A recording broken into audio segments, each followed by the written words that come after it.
ඔෆිස්ලා complain එක දාලානේ තියෙන්නේ නේ. හරි හරි. අපිට පොඩ්ඩක් විස්තරය කියලා යන්න. හරි.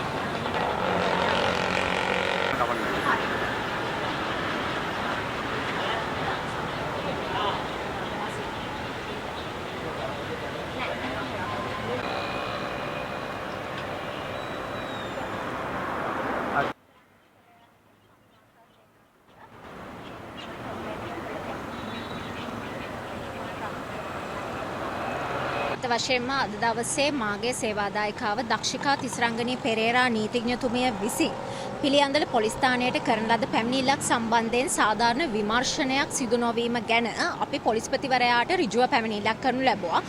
පොලිස්පතිවරයා විසින් කඩිනමින් ක්‍රියාත්මක වෙලා ඒ පැමිණිල්ල බස්නාහිර පළාත් නියෝජ්‍ය පොලිස්පතිවරයා වෙත යොමු කළා. ඒ අනුව අපි ලිඛිත පැමිණිල්ලක් බස්නාහිර නියෝජ්‍ය පොලිස්පතිවරයා වෙත ලබා දුන්නා.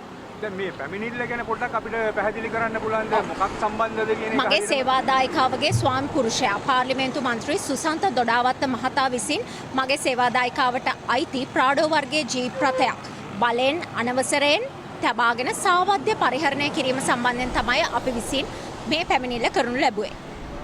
දැන් ඔබතුමීලා චෝදනා කරන්නේ එතුමාට විතරද තවත් කවුරුත් පාර්ශව ඉන්නවද මේවට?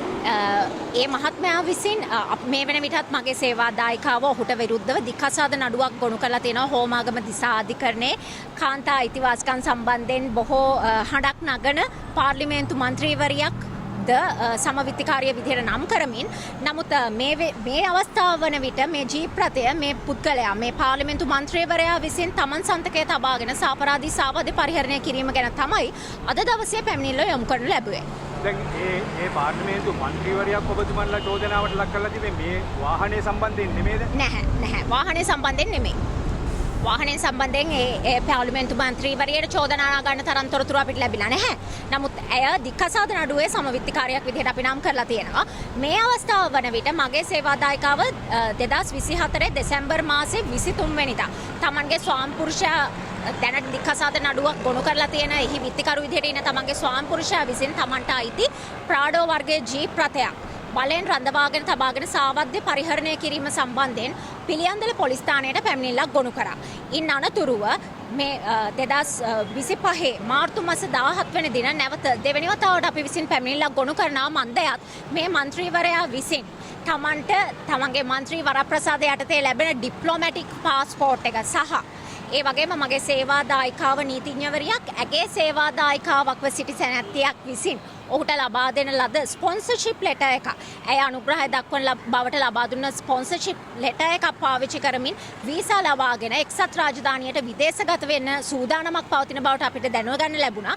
ඒ මත අපි නැවතත් පැමිණිල්ලක් කරනවා. මොකද අපිට අයිති ජීප් රථයක්. ඒ ජීප් රථය මේ වෙනකොට කොහෙද තියෙන්නේ කියන්නවත් මගේ සේවාදායිකාව දන්නේ නැහැ. මේ කොහෙ කවුරු විසින් පාවිච්චි කරනවද කියන්න අපි දන්නේ නැහැ.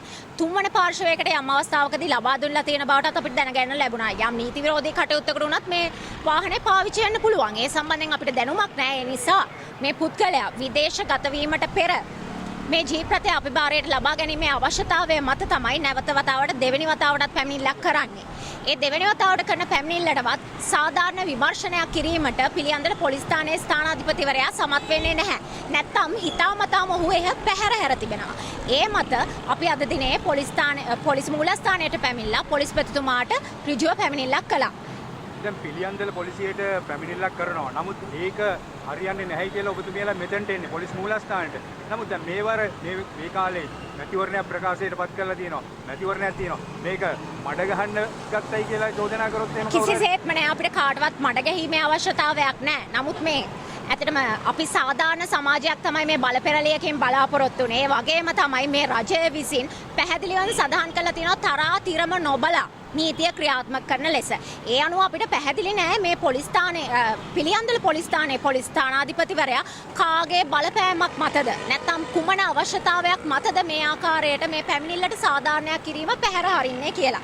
ඒ වගේම මේ മന്ത്രിවරයා තමට ලැබුණු മന്ത്രി වරප්‍රසාද අවභාවිතා කරමින් ඩිප්ලොමැටික් පාස්පෝර්ට් එකක් පාවිච්චි කරමින් මේ ස්පොන්සර්ෂිප් ලෙටර් එකේ දක්වලා තියෙන පැහැදිලිවම මේ කාන්තාව තමන්ගේ පෙම්වතා විදිහට මේ සුසන්ත දොඩාවත්ත පාර්ලිමේන්තු මන්ත්‍රීවරයා.